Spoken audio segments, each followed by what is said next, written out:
Yan mga master, oh, napakaraming huli. Yung matanda na ita, ito yung ano, yung ubakan.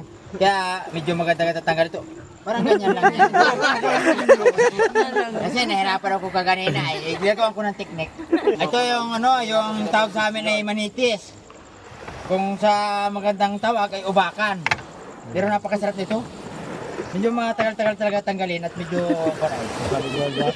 Masyadong nasabit yung balbas.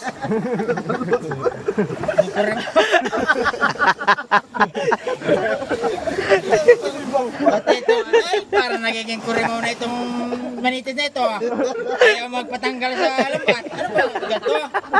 Oh, Lulot na yun. nasabit yung balbas. Medyo matanda-tanda na yan ay. Yan mga master, anong tawag dyan sa isda na yan? Damagan.